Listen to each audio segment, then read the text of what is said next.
Kody Brown was at the forefront of a dream. 4 wives, 18 kids, one God promised to create a family unlike any other. He referred to it as a mission. TLC referred to it as sister wives. America referred to it as chaos. But now, after the dust has settled and the houses are empty, there is only one reality in his face. He is alone. The cameras captured the heartbreak. The confessions captured the anger. But even through all the tears, tantrums, and goodbyes, Kody demands one thing. They all betrayed me. Christine disrespected him. Janelle challenged him. Meri distanced herself. Even Robyn, the faithful one, couldn't salvage what was left. But what if that tale isn't the entire truth? What if the man who claims he was left behind was walking away all along? Because prior to the breakups, there were signals. Before the anger, there was neglect. And before the betrayal, there were wounds that never had a chance to heal. What if Kody Brown didn't lose his family?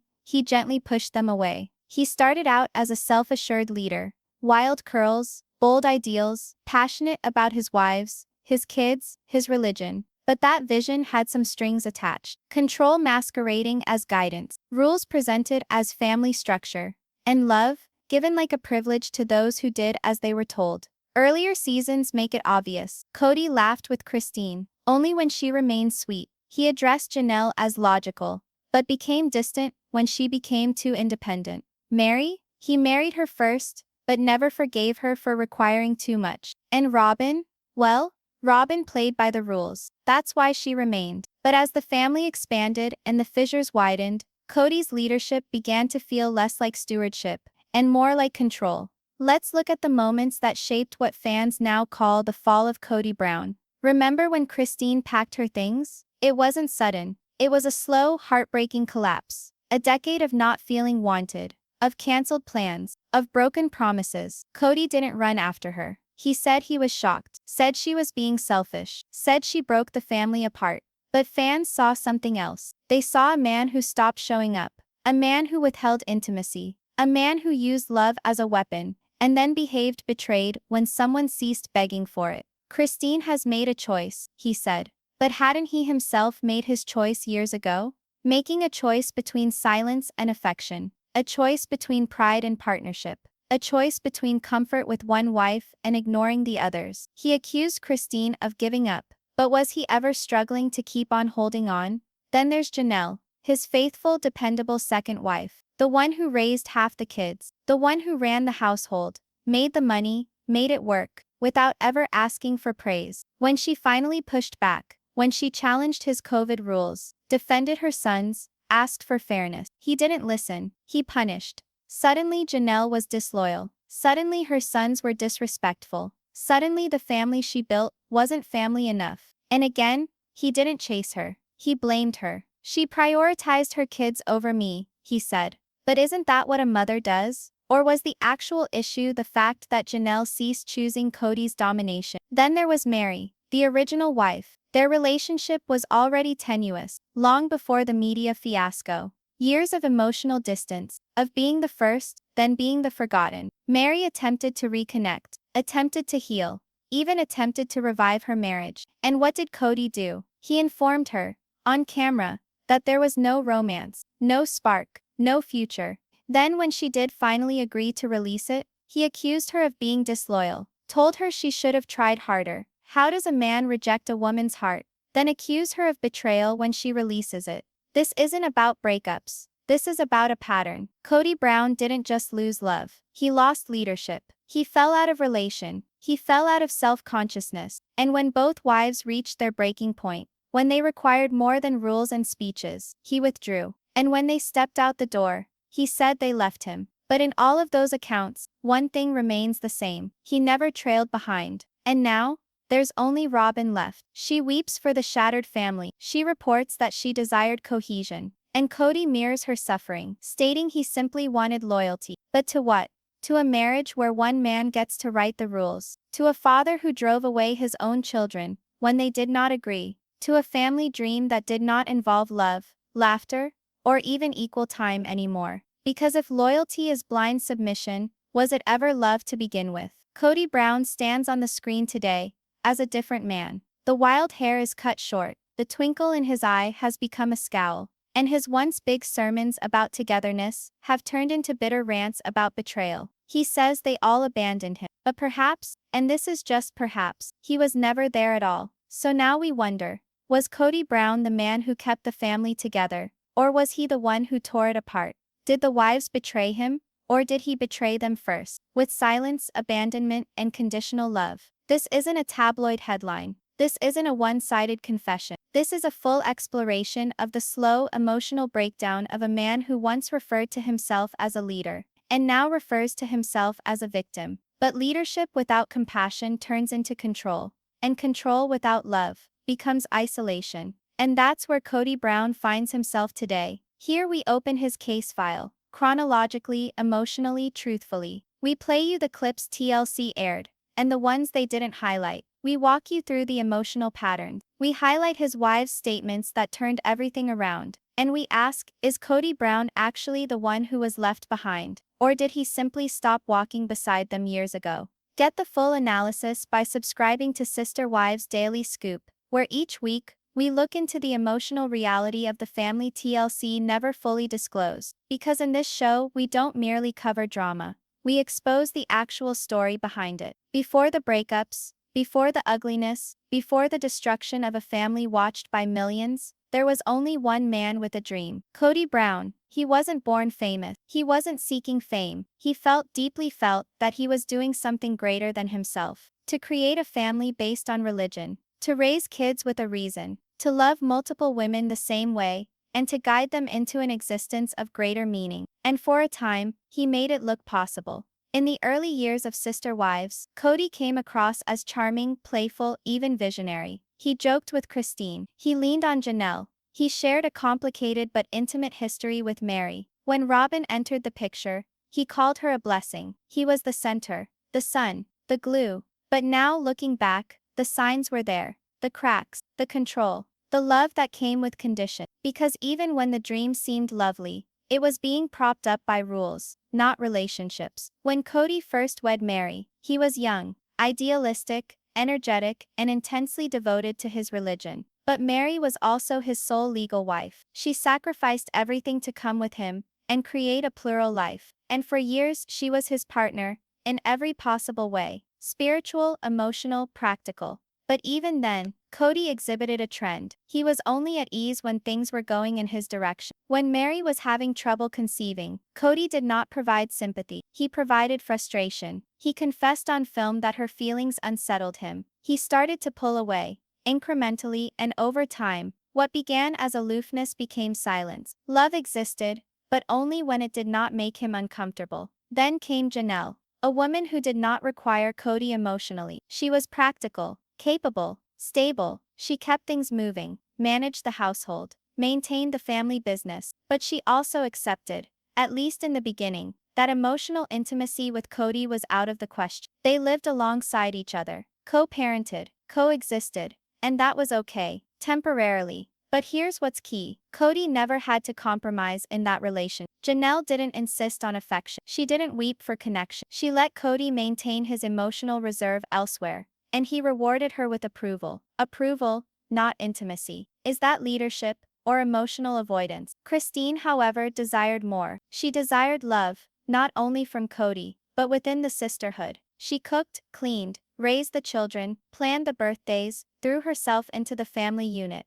But when she requested emotional reciprocation, Kody started to pull away. He called her needy, told her she was moody, told her she didn't behave like a team player. Christine wasn't demanding special treatment. She was requesting basic connection. And rather than see her there, Kody constructed a wall. When she finally walked away, after all those years, he addressed her as disloyal. But was it disloyal to walk away from a marriage where only one was putting in the emotional effort? And then came Robyn. She was different, new, vulnerable, desperate to please, and most significant, she did not challenge him. Initially, fans believed this was a second chance at love, a new chapter. But in life, Robyn became the reflection Kody longed for, someone who showed him his leadership, who supported his decision, who never asked for more than he was willing to offer. And with time, something changed. Kody ceased to rotate equally, ceased to divide time evenly, ceased to act like he was emotionally involved in anyone except Robyn. Let's dissect by behavior,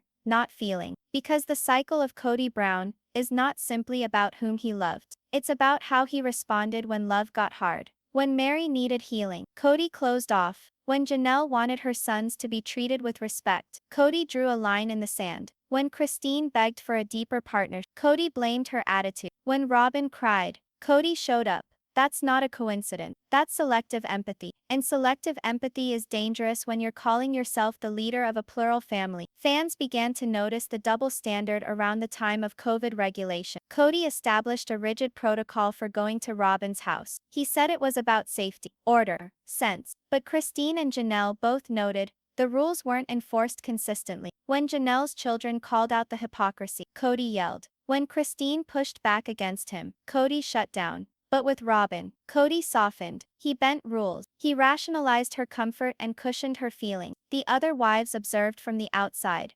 understanding the message was clear. If you challenge me, you're out. If you submit, I'll stay. That's not polygamy. That's hierarchy. Christine ultimately left. Janelle pulled away. Meri let go. And Kody, he didn't chase. He didn't apologize. He didn't reflect. He raged. And in that rage, viewers saw it clearly for the first time. This wasn't a man being betrayed. This was a man whose authority was no longer being honored. In interviews, Kody mentioned, "They never supported me. They ganged up on Robyn. They made me feel unloved." But when asked what he did to support them, he becomes speechless. This is what emotional manipulation usually resembles. Not screaming, no violence, but subtle, persistent withholding. Withholding attention, withholding affection, withholding emotional responsibility, and then labeling it betrayal. When people stop waiting, let's not pretend this was easy for the wives. They weren't perfect either. But here's what we know for sure. Meri remained faithful even when publicly shunned. Janelle did the heavy lifting without ever seeking approval. Christine gave everything, and only left when her heart couldn't handle it anymore. Kody claims they abandoned him, but emotionally, he initiated it.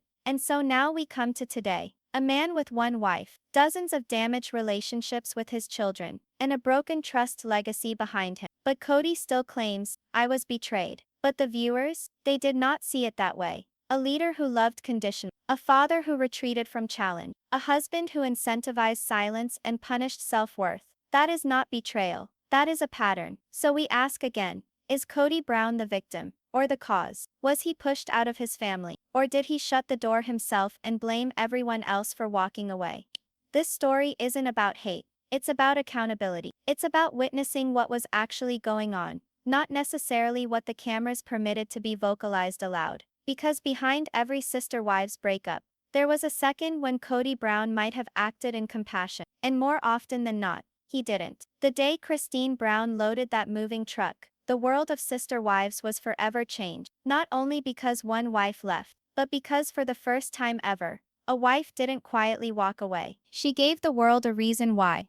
And that truth busted open something Kody Brown had kept locked and hidden for years: his delusion of control. Christine's departure wasn't a surprise to the fans. They knew it was coming. They heard her voice lose its warmth across seasons. They watched her eyes dim during couch interviews. They witnessed her slowly, steadily stop trying. But to Kody, it was a betrayal. He stood there, arms folded, voice cold, as she told him she was leaving. And his response wasn't sorrow. It wasn't regret. It wasn't even confusion. It was rage. "You never tried to have a good relationship with the other wives. You're making this family disloyal. You're choosing independence over unity." But behind those words, fans heard something else. "You're no longer under my control." Let's rewind. Christine joined the Brown family as the third wife. She was raised in polygamy, believed in the lifestyle, and wanted the sisterhood more than the spotlight. She embraced the chaos of kids, chores, meals, and late-night talks. She laughed the loudest, smiled the brightest, worked the hardest to keep the dream alive. But the fissures were there early on. If you peered closely, Christine craved romance. She yearned for affirmation. She craved Kody to notice her, not merely sleep with her. But what she received most often was frustration. There is one instance that sticks in fans' minds like an open wound. It was the day that Kody publicly acknowledged on the show that he wasn't attracted to her. Not during a counseling session, not behind doors closed for privacy, but in front of a national audience. Christine smiled through it. She laughed awkwardly, brushed it off, swallowed the humiliation. But that's when many think she started to emotionally disengage from the marriage. Because it wasn't about attraction. It was about respect, and Kody had made it plain. Her feelings weren't important. As the seasons continued, Christine's sparkle faded. Her kids picked up on it. Her fans noticed it. Even Janelle noticed. But Kody? He doubled down on his blame. When Christine expressed frustration, he told her she was being dramatic. When she begged for intimacy, he said she was trying to manipulate him. He kept moving the goalposts. If you were more peaceful with the other wives, if you weren't so moody, if you would just change. But what fans witnessed was different.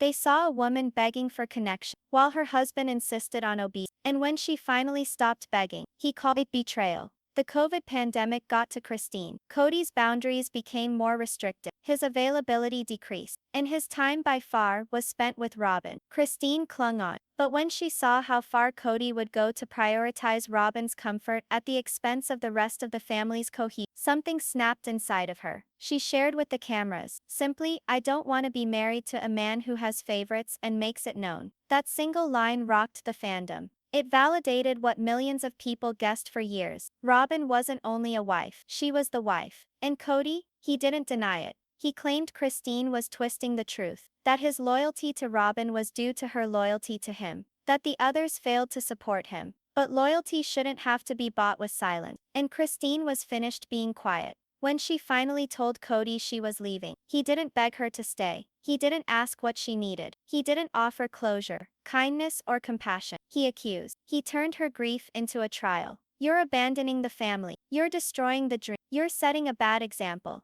But what about the example he set? Of dismissiveness, of emotional neglect, of passive punishment through silence. Because when Christine cried, Kody walked away. When she smiled, he ignored it. When she loved him, he called her selfish. And now that she was leaving, he said she blindsided him. Here's what fans picked up on during that explosive confrontation. Christine was calm. Not cold, not cruel, calm. She did not scream. She did not insult. She just said, "I'm not happy. I haven't been for years. I deserve better." And for the first time in this family drama, a wife chose herself. That was the actual betrayal to Kody. Not the moving boxes, not the sale of the house, not the farewell. The betrayal was that she wouldn't continue to play along. Kody informed the cameras that he felt like a knife in the kidneys. But that hurt? That betrayal? It wasn't losing love. It was losing control. Because in Kody's world, wives are to remain, regardless of how hollow the marriage gets, regardless of how painful the silence escalates, regardless of how one-sided the attempts are. And when Christine walked out, she revealed the truth. Kody wasn't the victim. He was the architect of his own downfall. What followed was a slow unraveling. Kody started to unravel publicly. In confessional interviews, his anger poured out. He blamed Christine for destroying the family. He said she was turning the children against him. He said she poisoned the relationships. But his own words, played out season after season, revealed another tale. A husband who denied affection to a needy wife. A dad who retreated when his power was questioned. A leader who couldn't bear to be questioned, even by the ones she professed to love. Christine's departure wasn't the initial indication that Kody's family was splitting, but it was the first time anyone labeled it what it was. Emotional abandonment masquerading as disappointment. And the moment she got it out, the rest of the family began to stir. Janelle sat back and thought. Meri started to confront reality. Even the children who had been quiet with respect began to speak their own hurt.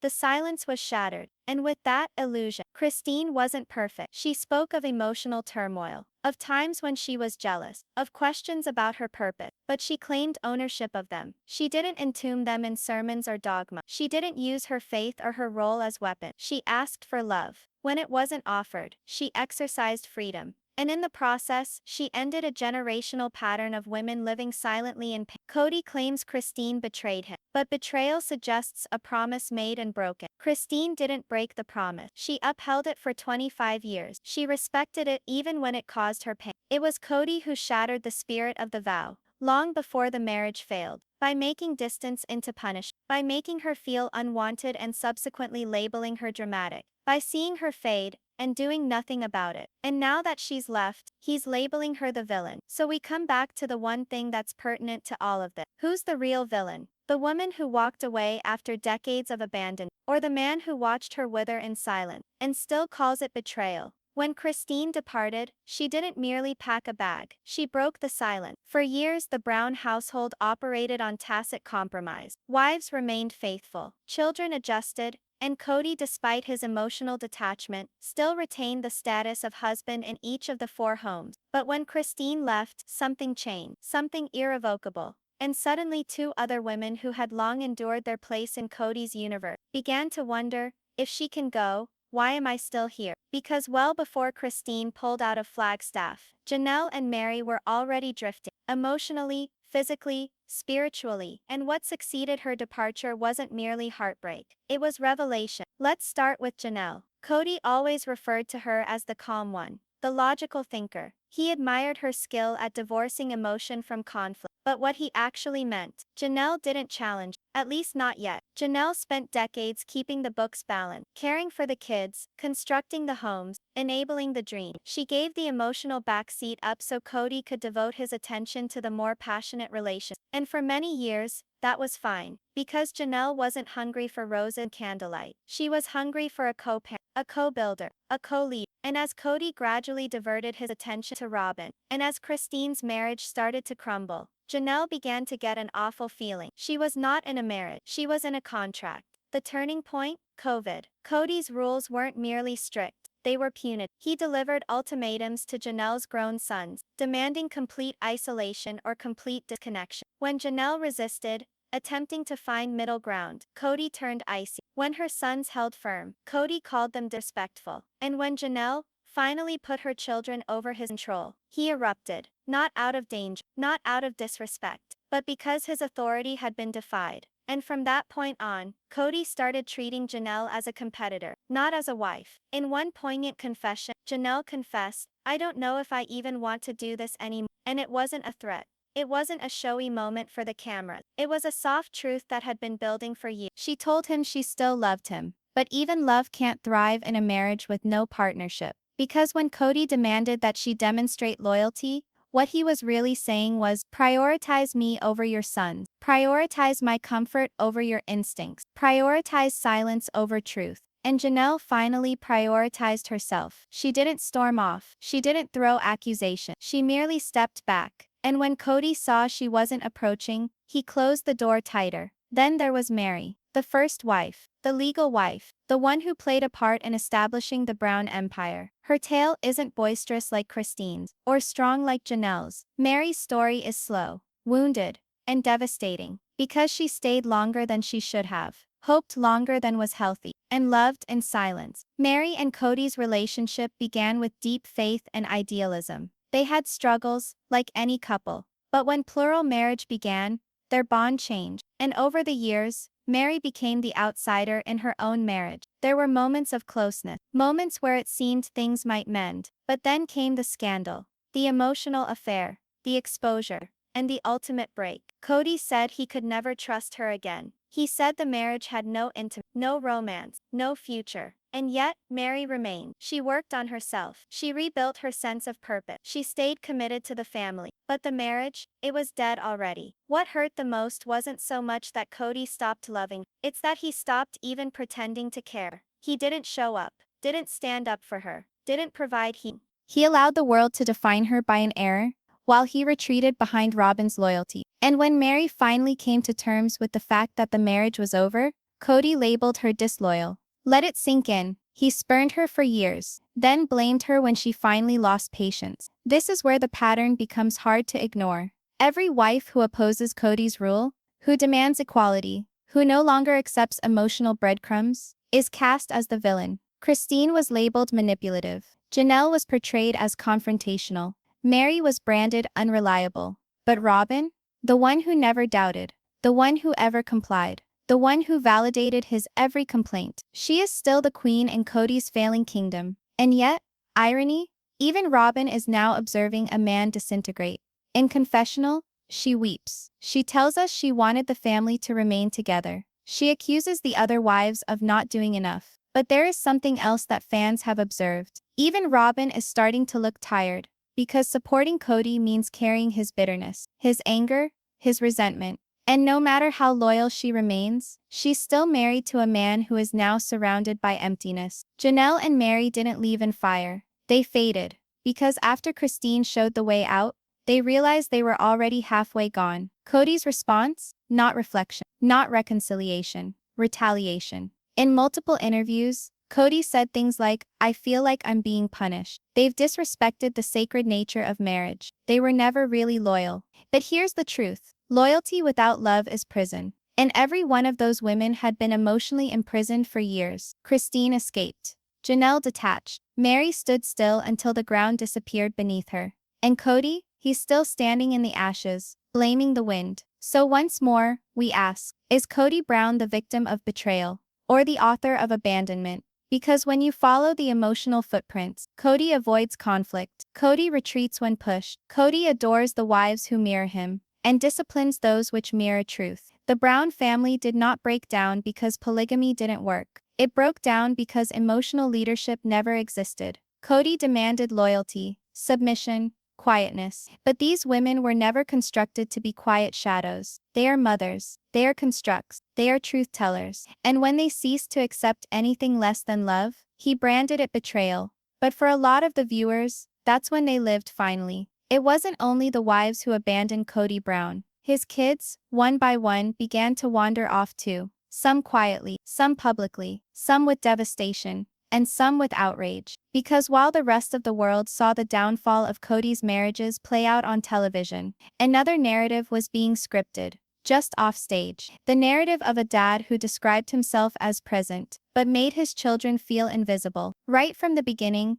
Kody presented himself as a committed dad. He threw footballs in the backyard, took the children on road trips, laughed with them over dinner plates heaped with homemade food and mayhem. And sure enough, sometimes he was present. But gradually, something started to change. As the household expanded, as the wives' needs became more complicated, and as Robyn appeared on the scene, Kody's focus didn't just divide, it tightened. What was four households sharing one father slowly became one home that held his time, love and presence, while the others gradually faded away. And what about the kids? They picked up on it. Let's start with Janelle's boys, Garrison and Gabriel. During the COVID years, they were the unwitting whistleblowers of Kody's double standards. When Kody imposed strict quarantine rules, limiting social contact, and even excluding some of the children from coming over, he said it was for safety. But those same rules did not appear to extend to within Robyn's home. Gabriel, a college student who still lived at home, pleaded with his dad to hang out.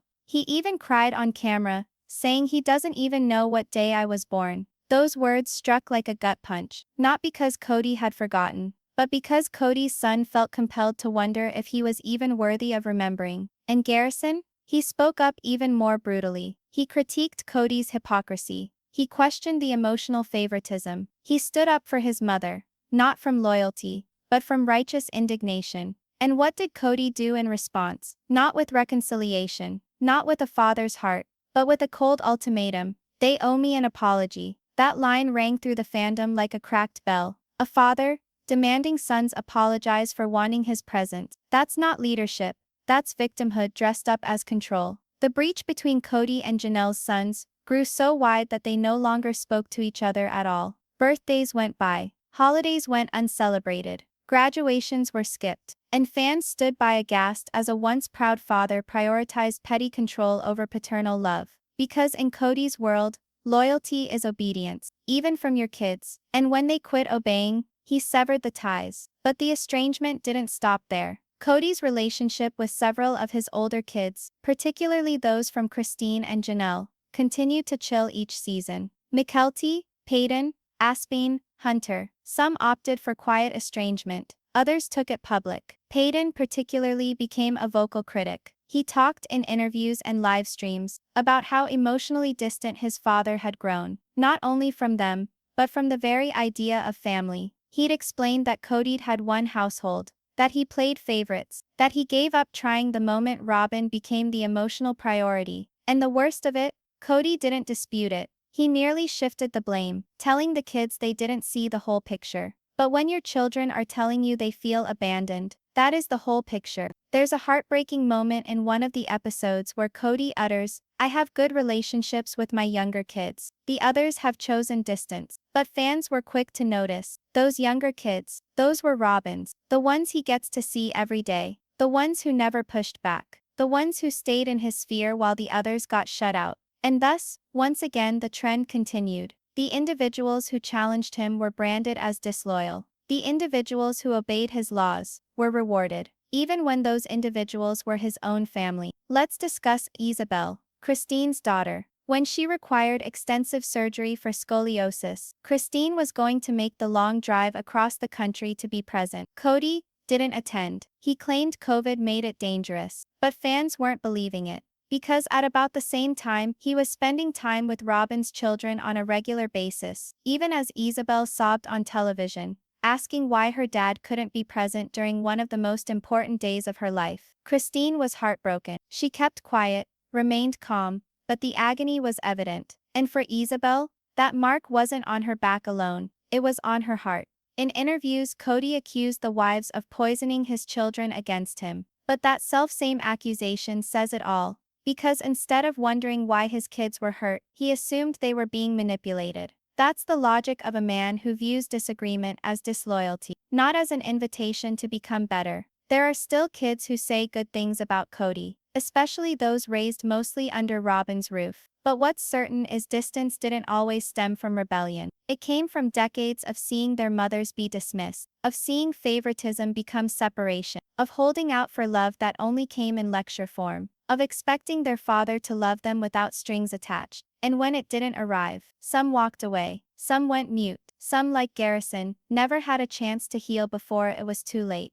And yes, that includes death. Garrison's death left the world mourning, and for Kody it became a wake-up call, not only of loss, but of introspection. Because no matter how much blame he had put outward, no matter how many regulations he imposed, he now must confront the reality that some doors can never be opened again. So we ask, was Kody really betrayed by his children? Or did he establish the conditions so strictly that love wouldn't get by without compliance? Because fatherhood isn't all birthdays and bedtime stories. It's about being present, particularly when it's inconvenient, particularly when it's difficult, particularly when your kids don't see things your way. That's when love needs to be greatest. And that's where Kody, time and again, fell short. No one expected perfection. No one asked him to be in 5 places at once. They needed him to listen, to apologize, to grow. But what they got was a man burrowing deeper into control as his family faded further into distance. In that one haunting moment that has stuck with fans, Kody says,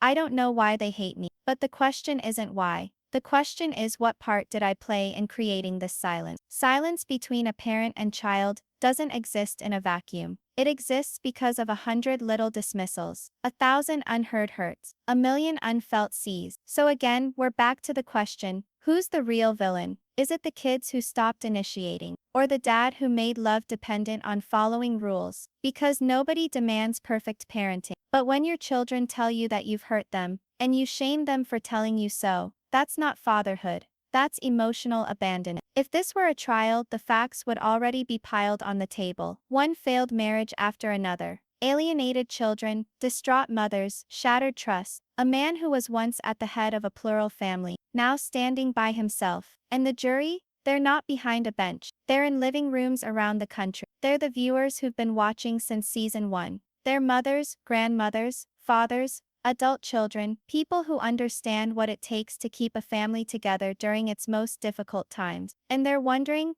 was Kody Brown the victim of betrayal or the mastermind of his own demise? Let's take a step back. At first, Kody had a dream, not merely of plural marriage, but of plural harmony. 4 wives, dozens of kids, 1 beating heart. That vision attracted millions in. We saw Janelle build, Christine mother, Meri sacrifice, Robyn merge. We witnessed the laughter, the struggles, the road trips, the births. We thought for a moment that perhaps this unorthodox arrangement might possibly work. But inch by inch, cracks developed. Not from the outside world, not from judgment, but from the silence. The silence when Meri wept for connection. The silence when Christine pleaded for emotional presence. The silence when Janelle's sons were neglected. The silence when the kids one by one started feeling forgotten. And Kody, he kept talking about betrayal, kept demanding loyalty, kept insisting that he was the one who'd been abandoned. But here's what we've uncovered across 5 parts. Before any wife walked out,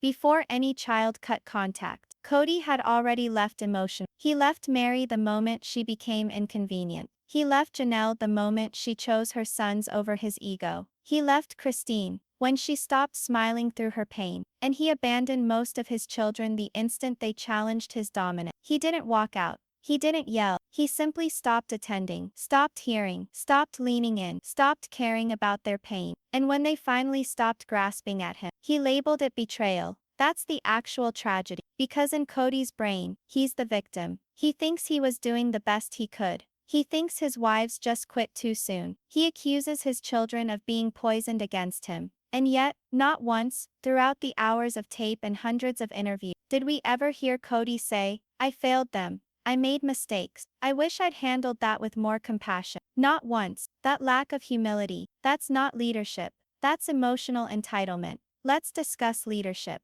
Real leadership involves taking blame even when no one else will. It involves apologizing even when you don't feel like you were entirely wrong. It involves loving individuals when they're at their worst, not simply their faithful ones. And the excruciating reality, Kody enjoyed when it was simple. He commanded when he was followed. He parented when he was complimented. But when individuals had their own voice, their own sorrow, their own boundary, he backed off. We saw the origins in part 1. The initial emotional withholding. We experienced the blaze in part 2. Christine's courage to at last. In part 3, we witnessed the unraveling. How Janelle and Meri endured the slow collapse of their marriage. In part 4, we revealed the ripple. How the children carried the burden of their father's absence. And now, we pronounce judgment. Kody Brown was not solely to blame. Plural marriage is messy. So are the hearts within it. All the wives brought wounds of their own. All the children brought needs of their own. No one here is flawless. But the job of a husband, the job of a father, is not to be perfect. It's to be there. And in the times that counted most, Kody put power ahead of presence, control ahead of connection, pride ahead of peace. And that is the hurt nobody in that family has yet to recover from. You see, most people don't leave families due to one massive betrayal. They leave after 1,000 tiny abandonments, the unanswered question, the eye rolls, the incessant need to prove oneself, the silent treatments that go on for weeks. Christine left because she was weary of begging. Janelle left because her sons were rejected. Meri hung on long after love was dead, until she couldn't pretend anymore. And the children? They're still carrying the echoes. So why should this matter? Because the Brown family saga is not entertainment. It's a mirror. It reflects something that many people over 50 have lived. Staying too long in broken marriages, being gaslit for requesting simple kindness, watching kids suffer through emotional abuse, working to make it happen, even though the other party gave up trying. That's what people watch. And that's why people are mourning. Because they didn't just observe Kody. They saw someone they once loved, or someone who once left them. Even Kody's last surviving wife, Robyn, is now shouldering his resentment. What at first appeared to be favoritism now appears to be isolation. Because even she can't mend the breakage. Even she can't hold all the shattered trust. Even she is starting to notice the cracks in the foundation. Because once the truth is uttered, it resonates. So what now? Kody sits in a silent house. His previously loud family, now dispersed. He claims they ganged up on him. But maybe, they finally stood up to him. And when the walls fell, the truth stood tall. You cannot build unity without humility. And you cannot lead where you refuse to listen. Let's be clear. Kody Brown is not a monster. He's not evil. He's not abusive. He's human, flawed, defensive, wounded. But he had a choice, many times, to take a different path. To sit down with Christine and ask what she needed. To tell Meri with kindness that he saw her pain. To compromise with Janelle. To let Gabriel know that he loved him more than being correct. To hold the hand of Isabel in the hospital. Fear or no. To forgive Garrison before he no longer could. And he did not.